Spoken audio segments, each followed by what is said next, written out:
As a farmer practicing two party, what are people called two party? When you going into farming, the sole purpose of going into farming is a bountiful harvest. As a farmer, you want to plant and make sure that at the end of the season you harvest good crops. Any man when a farmer, when you go into farming, the reason why you go into farming, yeah, goal na for say make you harvest. Make you harvest plenty chop, plenty crop at the end of the day, where you go either sell that crop, make money, use them for feed your family, or any other way where you get, and in order for say make you successfully achieve that goal, it means say you get for be a devoted and a committed farmer. Yes, it means say you get for do wetin, you get for secure a land, you get for buy land when for that land where you go plant, you get for find land when for that land where you go plant, you go clear the land, you plant, and you not end for this say you plant. After planting, you get for nurse the plant so that it grows, so that it become the fruit where you want am. Where it means say you get for wheat grass, you get for water am, you get for put fertilizer, you get so many things the way you get for do. It not be enough for say you just find land, you plant, you leave am for day. Say at the end of the day, when harvesting season don't reach, you can't harvest plenty. No.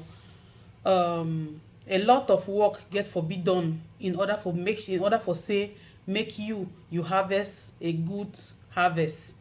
May you get better crop them. May you get, if na mango, may the mango come up. If na yam, may the yam come up fine. Anything where you plant them, you get for put work for day.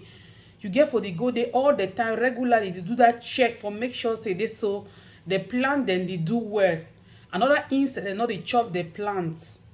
You understand? You get for water and regularly. You get for buy fertilizer, put them. You get for even ask other people, the other farmers, they don't be successful around, say how will they do, how will they manage for make sure say their crop, say for make sure say then they don't harvest so successfully.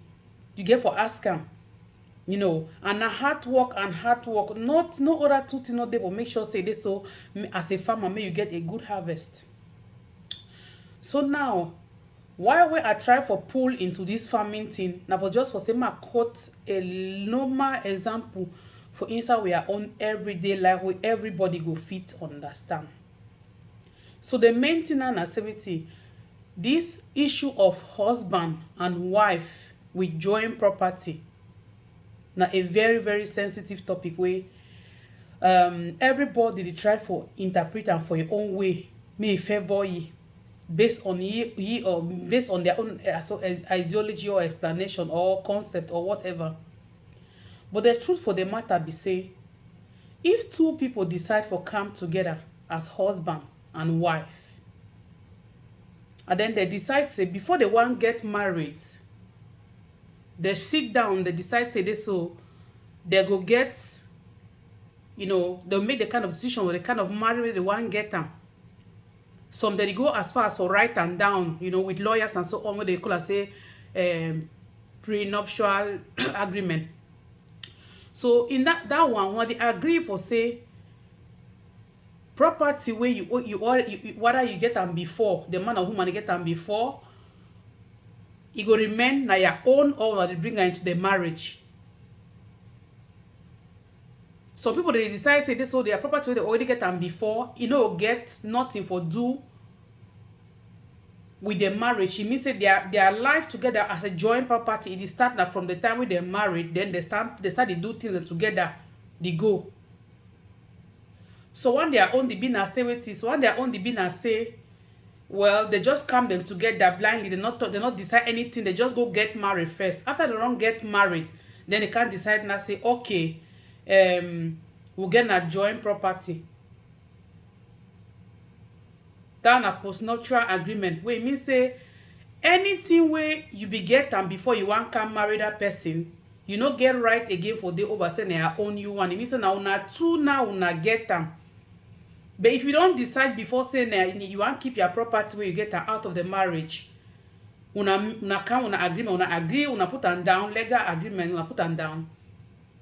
E dey different. But as you don already go talk say yes I do for court, you don already agree, you do the marriage, you don talk say yes I do. It means say if you can't agree now after now, your property no consent, your property, you no get right over that property again. You and that person una get for share am together in case of divorce. So more talking about this place now where people they come together now as a couple, say joint property. Just like I quote them in the sense of that farming, in the explanation for farming. Well, I don't agree with so that I don't join property, I get join property. It means say una get for put una resources together, be it big or small. Una get for put them together, una build una future together. Where it means say in time of separation tomorrow, no person will come up for the marriage empty hand. Because say I work for the team, you two you work for the team. So I get rights in as much as you two you get right for the team. But then the next question I will throw and say, how much rights will Mr. A or Mr. B get for the property or the assets, anything they wanna get them together? How much right will each person get them? For some cases, it be determined now upon how much way people at the end. Some man the way it get it very little, some man the way get it very much, some man they get plenty. He decided I say he get more than enough. Where it means say if they want buy now some land, where that land cost now, for example, 100,000, the man fee provides will say 70,000. The woman provide 300,000. Okay. But that one, it not mean say the woman, get almost, think get right to almost 50% for that property for that land, in the sense of it, even though that woman provides na 30%, the man provides 70%, the woman it also contribute in a greater way, in the sense that if that woman alone na housewife, now that woman make sure say that man he close them, be clean, do every other thing for say make sure that man in life it dey okay. Where it means say where it simply means say the woman too it don't contribute indirectly 50% too. Where it means say all they don't contribute, as long as it don't contribute, contribution and contribution. Where it means say that it means that way a hand it reach. So one day the be where the woman gets money, just like the man to get money. Where it means all them two, their economic power, the two they provide for the same level. Now some put an agreement that say before I want do anything, I no care me, you dey bring 50%, me I bring 50%, we put them for table, we do it what we do. Where it means say at the end of the day, you get 50%, I get 50% in case we decide for so the one go with tomorrow, the scatter will go with tomorrow. Alright? So one day the be where the woman not getting money at all, not get any means at all if he contribute so financially. You understand? But now the man get the whole money, the man get the money, entire money, the man they bring the money, they carry out the project. Some men then they way people then they understand say this. So even though this my lovely wife, not get economically, not get the economic power for provide, for contribute for this project, or the project. But the fact say this woman they wake up every day, make sure say me I get breakfast, lunch, dinner, make sure say my clothes then clean, make sure say the house where I sleep with them, I sleep inside it clean, make sure say the bed where I sleep on top it clean, make sure say everything they okay with me, satisfy me for inside the second room. I know what I talk about. Yes, satisfy the man for inside the second room, be available for the man, make sure say the man in health they all right, make sure say the man get peace and every other thing. A reasonable man they see say yes, this woman also that agreement will get and say joint property, even though this woman not bring money physically, not bring physical cash for help me, this woman for contribute for this project, this woman they contribute for this project indirectly. Where it means say in the case of separation tomorrow, yes, this woman he get rights for my property, but to an extent Now the man stand a great chance, that the man stand a chance for determine how much way the woman they get am. Most often, for most cases, how much way the woman will get am for day. Yeah, whatever be the case, whether the woman, whether the partner, the both partner then they provide money for carry out a project or not. The bottom line be say, in the face of separation, every person, whether man or woman, get right for wait wey dey call am say alimony. Na so woman call am say alimony, wey e mean say wetin e mean say when una dey separate, you compensate your partner. That compensation for your partner, everybody get right with am. When una marriage, e be okay. Every reasonable person wey get conscience, you go like for say if una dey separate tomorrow, you give something for your partner wey e no get up to the way wey you two get, so that make you two go start life, or so that make you two continue life in peace, or say una don be together, una two don work hard together for put everything. E be wrong for underestimate or undermine the role of one other partner in any relationship just because of say the partner e no contribute financially for carry out a project, because that other person too, as I talk am before, e don contribute greatly inside your life for make am wait make you dey that time be una dey together, you don stand for that time, you dey okay, you dey sound healthy, everything don work out fine for your life as una be dey together thanks to that person. We move forward, but wetin I wan talk now na say how come wey e be say some people dem or some couples dem, like wetin dey happen today na between this Hakimi and e wife, this footballer wey all we know say na Paris Saint-Germain player, wey dey make plenty money, wey e woman now too na woman wey e too na actress and TV star, wey e get plenty money too. Woman too get money, the man get money. They go sign their marriage, they agree say they so na joint property wey they go take am together.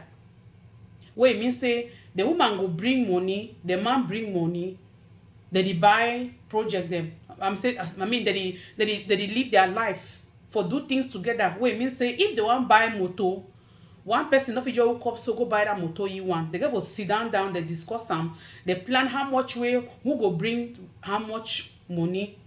If na house they get am, where they want buy am, e mean now say wetin, e mean say the two they get for sit down decide say, well, this house wey dey so, baby, see how much you go bring am, honey, see how much you go bring am.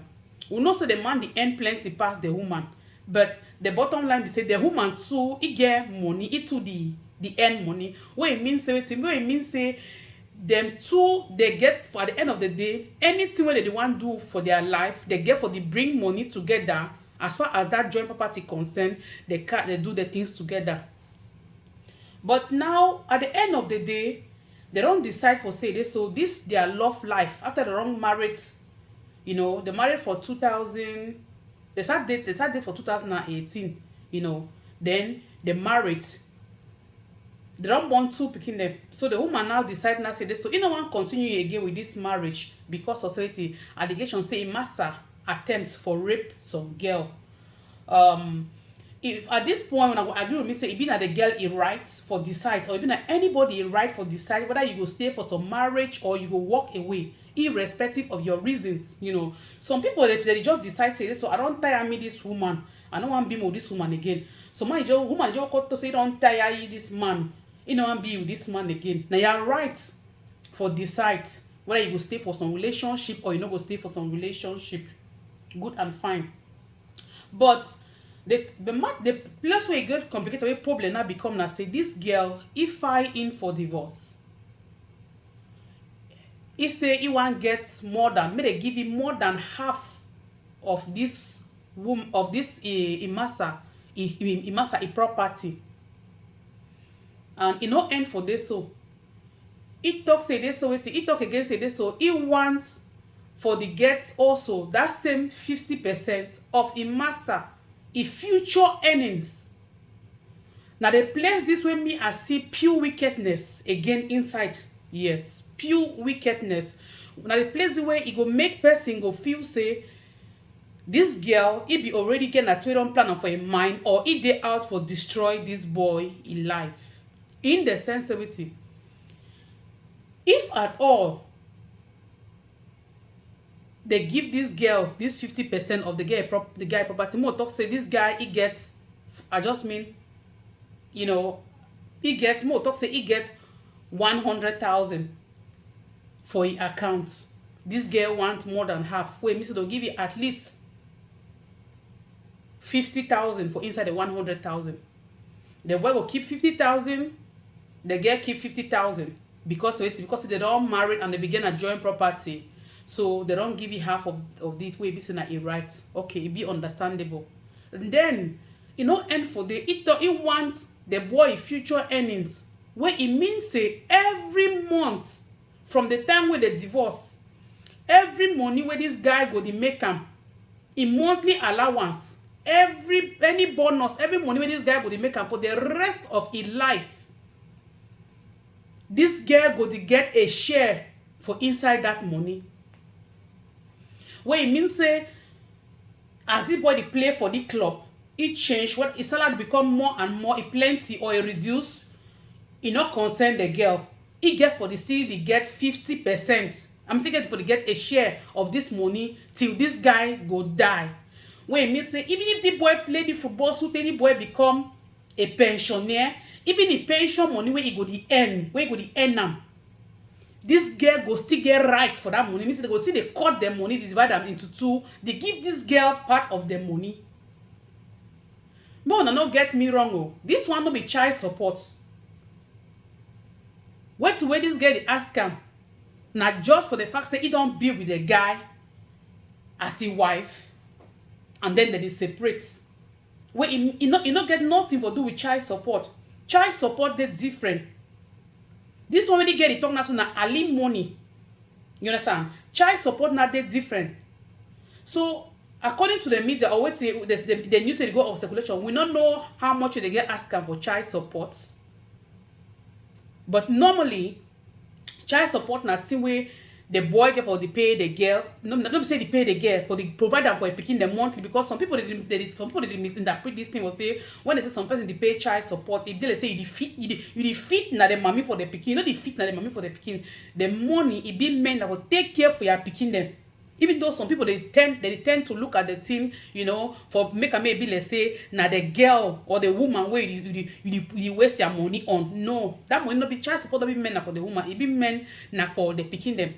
And in most cases, that money, that child support them, because not everybody income they the same, not even be enough sometimes for that single mother for take care for that picking them. And in some cases, it be more than enough. But that one is our topic for today. So wait till I talk now say, how on earth some person if you want me where una want me be reasonable, make person understand say this. So this girl, be there out now for destroy this boy in life. This girl, first of all, it be 12 years old more than this boy. Where it means say it be far more experience in life than this boy. Where if at all this girl get a good intention for that marriage, na added advantage for that boy Hakimi for say this, so you man get experience for life. You man know other things, even though age no be all time where age they count as experience. And when on the other hand, we look at the negative part where it means say this girl he get dry eye. Where it means say he get that experience, he don't see, he know about all the other ways the way stars them, because he tuna star where star that they use them for get rich overnight, more and more rich overnight. Where they use enough for exploit that people for say you can't be with person. You understand? You married person, you want insist on must married na married, and then una get a joint property, because most of them, if you tell them say this, so una were married but gonna separate property, then he wants. So now the trend that they use and will say when most of these stars them up they use them for bring down these stars and will say wait, they marry somebody, they married some person where he get money where he rich, and then divorce the person at the end of the day, and then take the person in property, not be anything new, or share the person in property. So and they even take you all everything completely for you, completely throw it for outside. You see some person will be they fine tomorrow, today they homeless because of say it be trust a partner. They put joint property, or someone they go as far as for even carry all the money they always give for the partner. You understand? Say, well, honey, you go buy the property. Me, I don't get me time. Because someone did be for like some other football like case. that man being an illiterate, he not go to school, he don't know for read and write. So he never give money for a woman, say, you take that thing, do this thing, because he be love and trust the woman. He don't be get any other intention, say this, so tomorrow, they go separate. You understand me? If you don't say don't marry for better, for worse, and he trust in a partner, now for the good of the woman and he picking them. But he don't be knowing, say this, so this woman, they take that money, go buy that property, then put it for the woman, he own them. One day, they be drive the boy outside, either on street, push it for outside for street, claim all property and picking them. So una tell me how una want tell me now, say after Hakimi in mommy don't sweat, you know, much not be said about this boy papa. After mommy don't sweat as a single parent, as a single mother, for raise it picking, whether single mother or not, after they don't sweat for raise the boy, suffer, you know, football they go on for him, mommy will go do cleaning. Now I say a very poor background where the boy come up from. The mommy will go do cleaning job, clean all kind shit, clean all kind thing for the wear piece, all kind thing, carry the money, pay for say make pikin play football. You know, end for this. So mommy go carry pikin, you go close for work, you hungry, you don't tire, you might be rest. Run carry pikin go for football for year, go for year, go for year, go for year. Under rain or under sun, or you go follow your pikin for back. Make sure say it be successful. Make sure say may stand be where to where you want be. That dream, you know, for hope say tomorrow una pikin can move tears for una eye. Una pikin go come make sure say the place where you sleep today, that on that mat where you sleep today, tomorrow may not sleep for that mat, may you sleep for better bed, you get mattress to you make small fan to blow you up for your skin. Or Hakimi, what's where Hakimi talk him? He openly talk him for the way say this. So if family he be very poor, if mommy suffer for say make it become what it become today through that cleaning. And for make sure say make this come true, he bore them, they be deprived, he bore them for all every other needs. Maybe they not even go school, they not be able to send them for school, they not be able to buy them fine clothes, maybe they chop better, chop what they want chop them for chop, maybe chop for morning, chop for afternoon, chop for evening. All because of say they try to make that sacrifice for say maybe their brother become what they brother want become. And then they should not as a family, they agree, say na so it go day. Say tomorrow, when Hakimi don't stand up fine, now he goes rescue the whole other family. Good and fine. God make and say he don't bless him. The boy can't they find today. He dey play ball. Where they pay better money. He be wise. The mommy be wise. The boy listen to him mommy. They work together. They be united. I appreciate that unity where they be among them. They be united. They put the Hakimi, a property, all for Imami in name. 80% every month of his salary they go for Imami in account. 20% it get for the boy account. And I want believe say this, so this 20% where they go for that boy account, it be enough, more than enough for take care for that for a wife and he picking them in the face of say whether they get the work or they get not the work, it be enough for take care of them. Now know why I talk so? Because if this 20% be not be enough for say me this boy take care for a woman and he picking them and every other bills so they get them for house. This girl for don't know. Human for don't know say this so something not right somewhere. Say this so all in master his salary, you know the enter in master account. Say this so all the money where this boy they make up for a team monthly, you know the enter for he account. Because if it be the enter off for a account, then they know if it get crisis, financial crisis. So it means say the 20% where it go for inside Hakimi account, it gave more than enough for them for live their life, and I they don't use them for live their life. All this why when this girl no ever know. Wait, means say the girl no ever lack. It means the girl never ever turn for us Hakimi say this so honey Abouk, give me this amount of money, may I go buy this clothes or may I go buy this shoe or make I do this thing. Then Hakimi turn tell the girl say he no get him money. Because if it don't happen so, or if it don't happen so, this girl for don't wise say no, keke shows never pa keke pa. Say something is not right somewhere. Say something no. All thing no, you know, plus or minus, you know, they you know balance. But it never done the happen because everything not they go smoothly. The girl no be ever knowing. So the question me I want ask and I say, since as with this boy and this girl they be getting a joint property, it means that they not be ever for 1 minute she don't decide for carry out any project. It means that even the house where they stay inside or an apartment they stay inside, they not buy another two. They get not put money to for say no, me will buy this apartment or me will buy this house. Wait, mean say na Hakimi the just call you one just say, oh baby, I've seen this thing. I don't see this house, you know, where I like am for buy, and someone will stay for day. Can't check am if the house they find. They get check out. Wow, honey, it looks good, it looks beautiful. Wow, Hakimi be like, you know what, I get it for us. And they just buy the house, and they get not put any contribution. They get not even worry for say, no, baby, or honey, my husband, why e be say how much money will you want me I contribute for inside this thing? You understand me? So see am, honey, see na my own 20% this, or na my own 10% this, or na my own 1% this, or na my own 50% this, you know, depending on the agreement. See am, na my own money the way I get, I was say more carry out this project. Why e be say this girl, why e be say if to say this girl don dey come up with this kind of idea, even this na so they don dey work out things, una wan tell me say this girl for fish she don so be taken by surprise at the end of the day, say they so e master no get no property wey e be under a name, no wey be like already legally under a name. I no think so. I no think say this girl ever since we married this guy, e don't ever deem am necessary for say they so make them put money together, they buy property or carry out project or do things as a normal husband and wife where they get a joint property together. Now there where it raise another eyebrows, raise another alarm. How come you don't know say your husband they so you don't own any property legally? How come you don't know say your husband they so or everything with the see am, even motor, your husband not own the motor? Wait, means say somebody was so relaxed. Yes, there was a very relaxed person with a hidden agenda.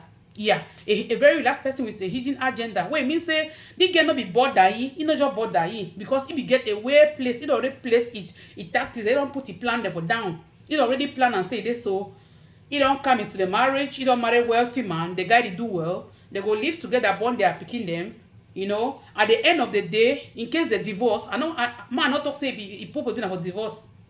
In the case of say the divorce, you know get nothing for loose.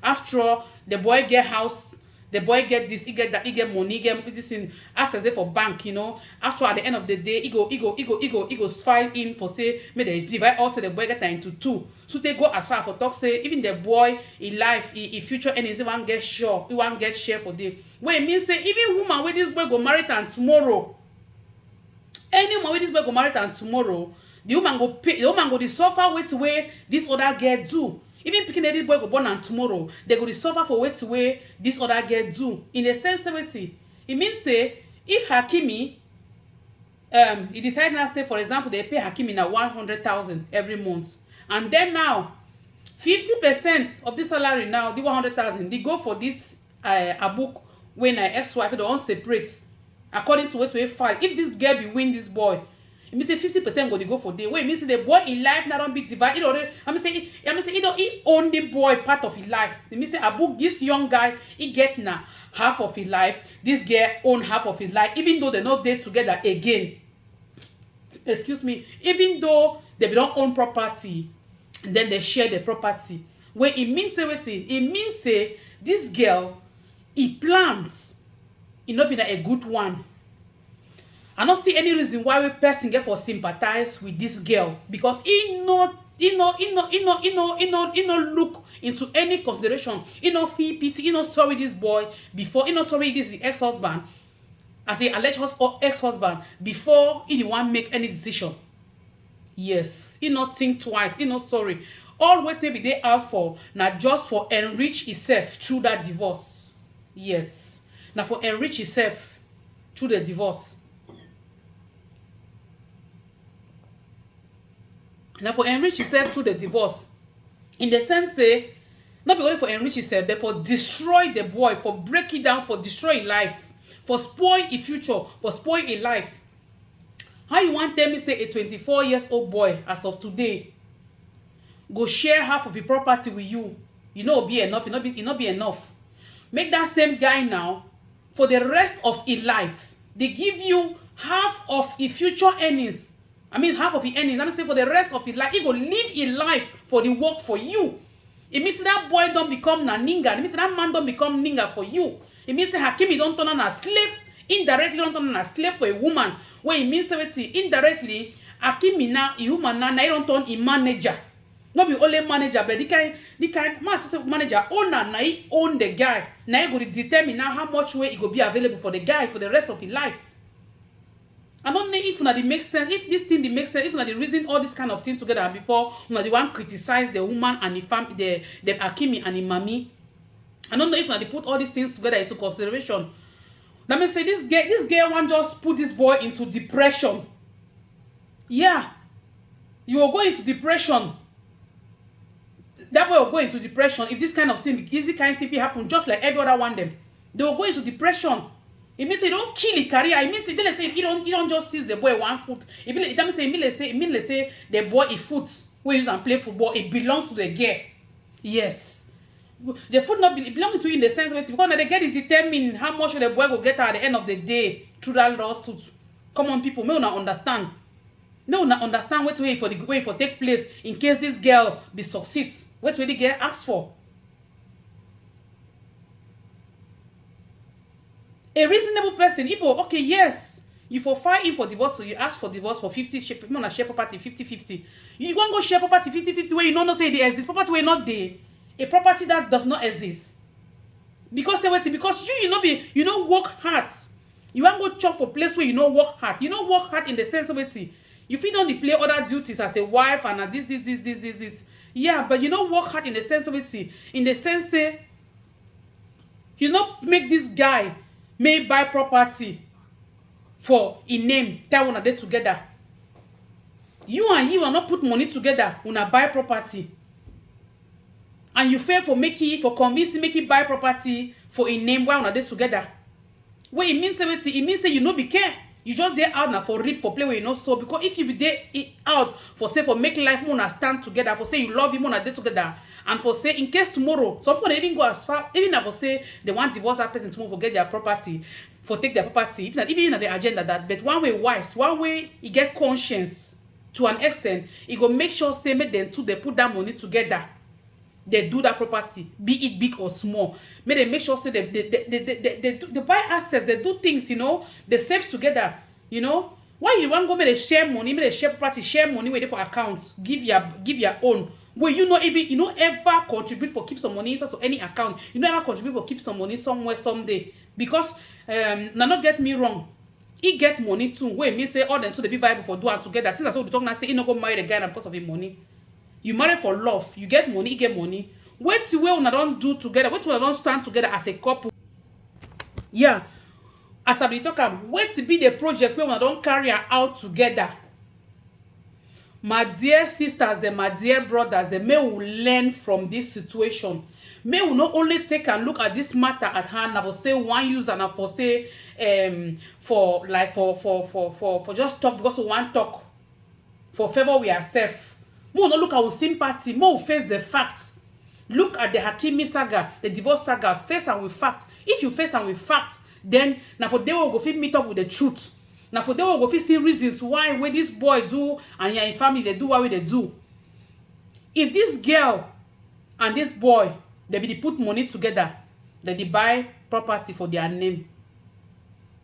How come this girl not don't know say they so chai?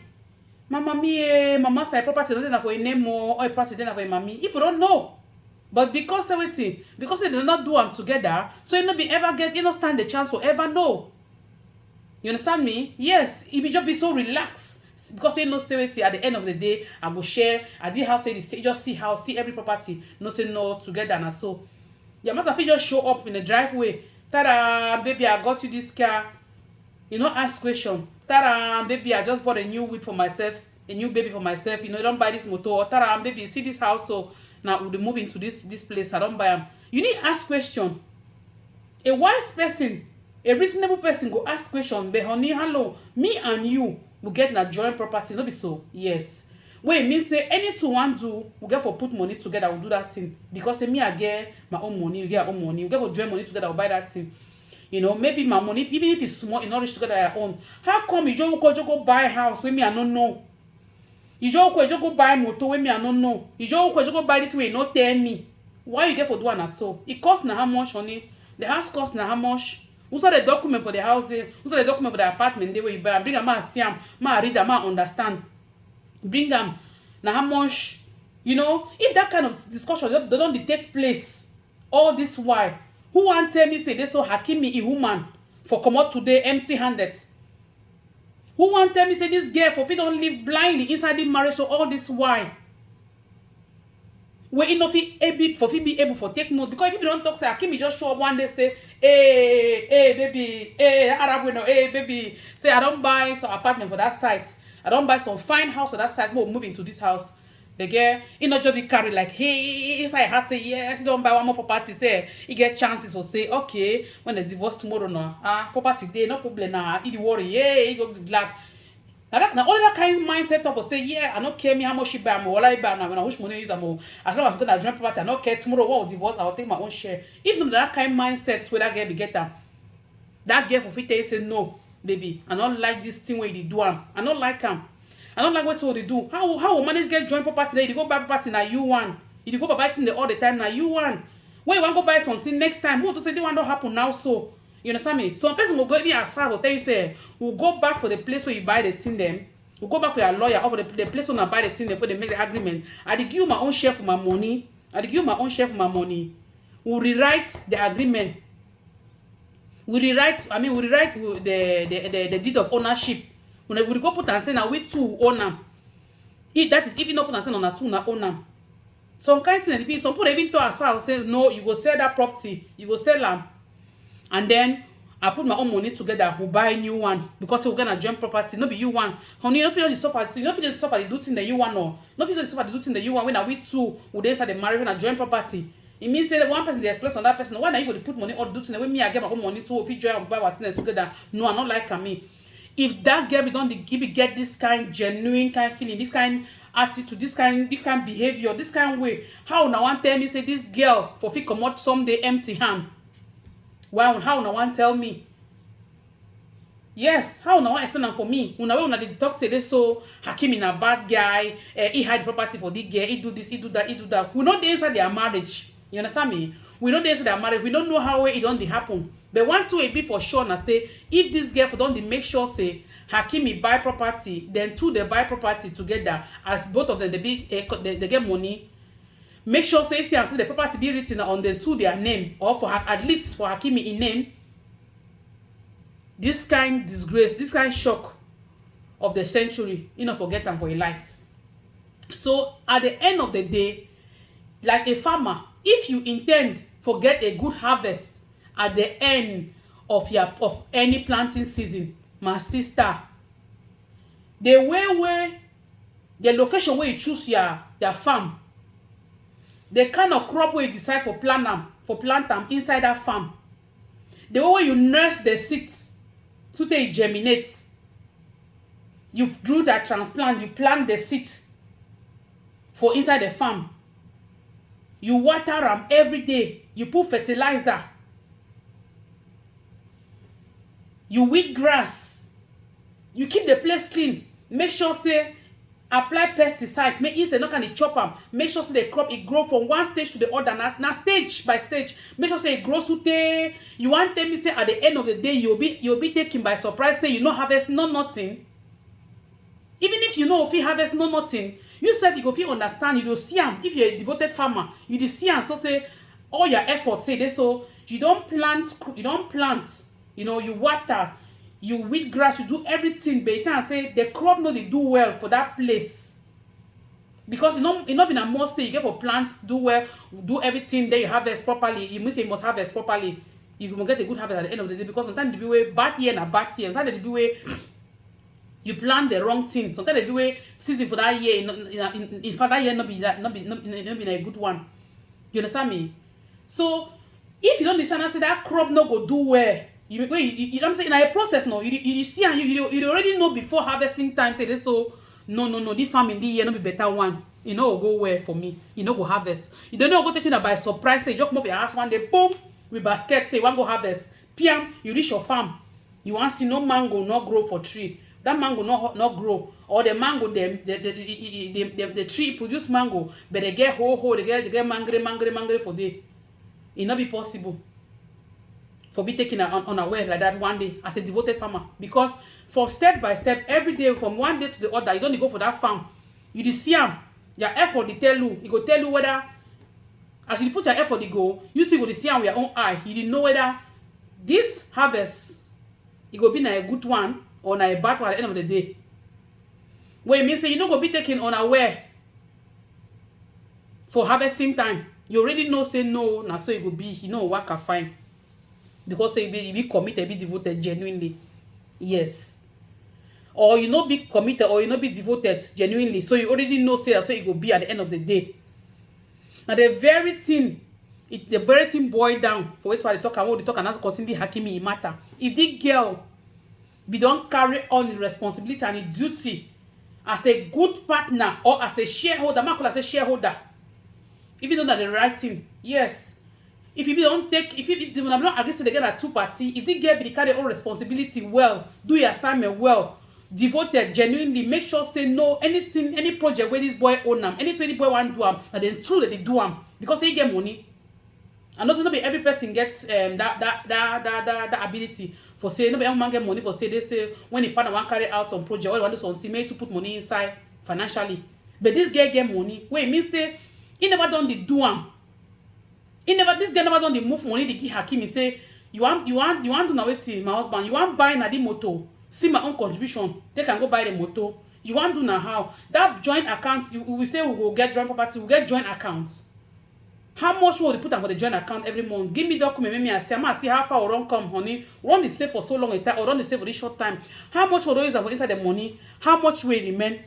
How much will we see and so we increase our monthly savings or we reduce them? How we do am for make sure say more stand better, more get a greater chance of say more do more. You understand me? If this kind of conversation doesn't take place, my brother, my sister, there is no way this girl for fit be take him aback. You know, there's no way na lawyer for fit tell Abouk say this so my sister, tam people who sorry for you, not there for bank account na you. Say not there for bank for share with the boy. Property the way you see and so no be the boy he own. They never fit take it for tell it for court. This so my sister, your husband. This so he own na only jersey them for a club and boots. 4 pairs of jersey and 3 pairs of boots. They never fit tell it so. So the earpiece where Hakimi self the even use and go do sport and the shoe way hold on for your hand and the phone. Na mommy buy am for you. So even the motor way use and come so. Na mommy buy am for you.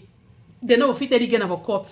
So my brothers and sisters, ladies and gentlemen, at the end of the day, any person where he reason this matter from a neutral point, as a neutral person with no feelings, any feelings attached, you go understand or agree with me say this so we our sister make a very big mistake. This girl make a very big mistake. Say this so a situation now gold digging went wrong.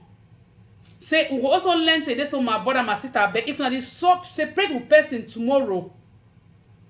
Before na the one make una decision, they wanna think and twice because so wait, it don't bounce for a side today like khaki ball. Because of the strategy where Hakimi and the family they use to protect the boy, the girl now stand richer than Hakimi. Now he get for pay Hakimi now money. Hakimi now is he don't be declared broke. Hakimi now na social case. Now me say na the girl now get for inside turn now help the boy. When me say if Hakimi take an serious, insist say yes, he want implement that court decision. Now the girl get for pay. Me say he get for. Let me say the girl instead for the girl for use the divorce now for get rich. He go use he go instead turn now for use and for now for be broke. Why sure say Hakimi no fit, he no go feel, he no go concentrate on that court decision. But I just will teach you a lesson. This is a lesson way be meant for everybody to understand. For every woman where if you say you will go into any marriage tomorrow with any person, where they successfully now for say you go fold your arm, you open toto, you wash clothes, cook, chop, gear, and do other kind of things. At the end of the day, you inherit 50% of the property, my sister, and even more by force, by thunder, by fire, by force. Be very careful, my sister.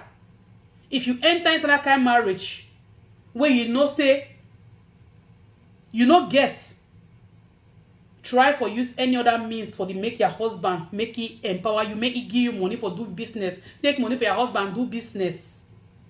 Any man will go for inside any woman in life because the woman get money. Now for say you want to go exploit that woman at the end of the day, take him money, my brother, shine your eye. In as much as Hakimi dey, Now so we get another woman then two way they get atalaku way pass Hakimi own. We get family then two way they protect their girl picking them. And any family we never don't protect their picking in interest, whether man or woman. Una make sure say mommy them papa they una make sure say una picking them.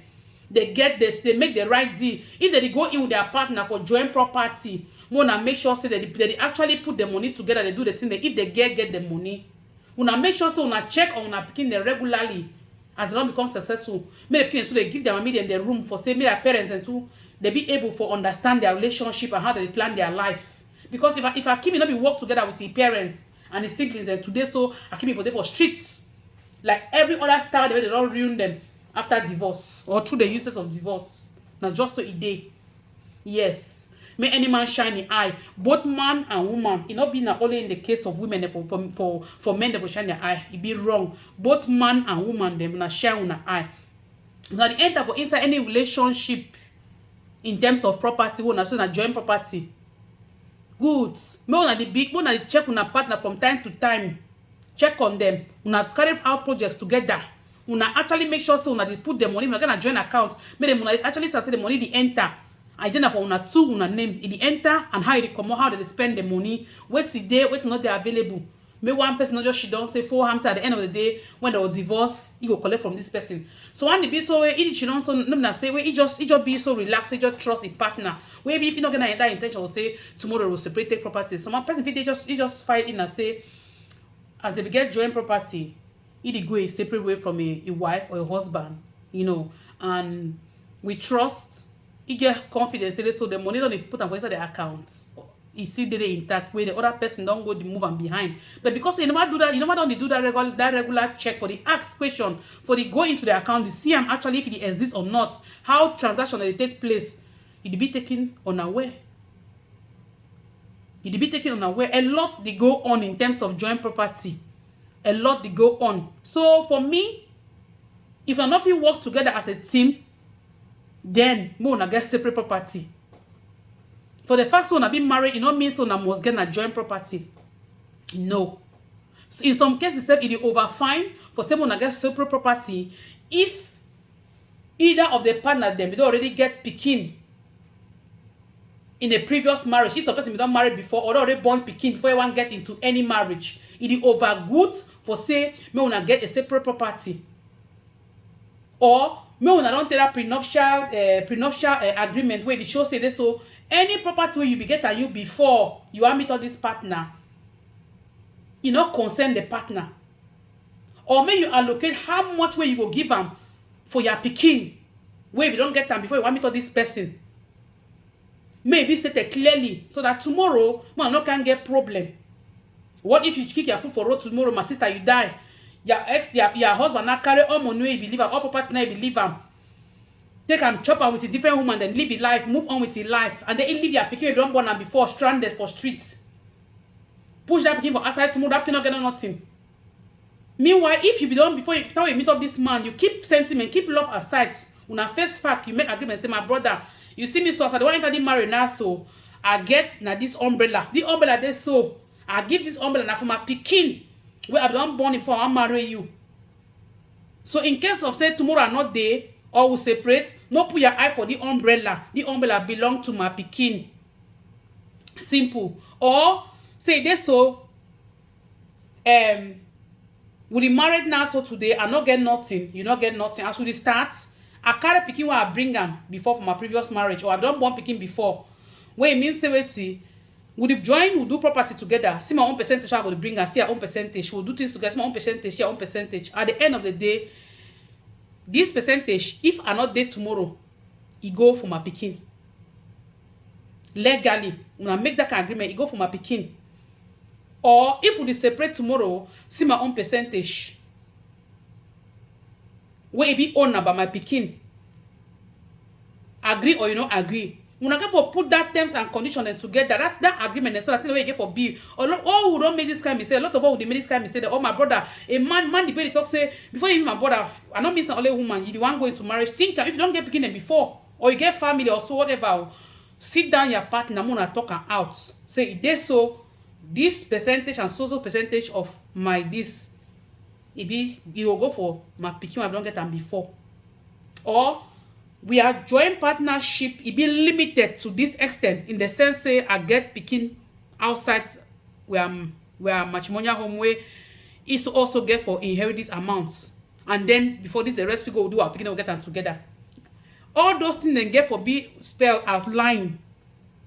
I don't be married before, yeah, and I not be get property, my ex not be get property. The only property I get everything in Cameroon, and we will not be even think of that kind of thing. We just say barely separate every person, any man go away.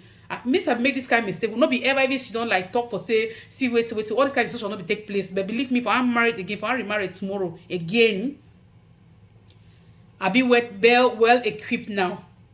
Well equipped now when it comes to this kind of things. I'll be well educated. I don't get more information now. I don't learn also very well from this incident and other incidents wey don happen. And an example every other person get for learn. Ma not take am personal. One to the beg na say if una dey separate tomorrow, we will get picking them. Una get picking them. May focus also not be neglected. The picking their living condition. How much way you go for the picking them? Their upkeep, everything. More not neglect them. More put that one there first before every other thing. And at the end of the day, oh, separation no be war, divorce no be war. It not be about for show strength and weakness. No be who better pass, who better pass, or now who want show who strong. No, now just say normally people and say they marry in no worker, or we see and say you know the worker again. Mo go away, I go my way, you go your way, and mo do am peacefully. And for avoid all this kind drama and all this kind problem, so now for make sure so na get an agreement before now they go into na marriage, na put the agreement them. I not be enough for put all of those agreement them. It be enough also. It means say when I get for the work together from time to time, they do that checks them. From time to time, they make sure say truly this property or this savings what they do, and so monthly it be for me and my husband we are named as to be agree. It be na so, or me and my wife were named as to be agree. Make sure say they so now they actually carry out projects. Not just she don't fold your arm, you know. Say they so we're gonna joint agreement, you know. Just the day you expect to say tomorrow you want go make you share property. Make sure say when actually carry out projects. When I carry out project them, you contribute whether big or small. Because if you do all these things, make sure my sister, my brother, know how. You know, if you tell me say at the end of the day, now for court where they will go disgrace you, now for court where they will go shock you, now for court where you go find out the kind of person where you don't deal with and the personality of the person you don't deal with all through your life or for this number of time. Thank you very much.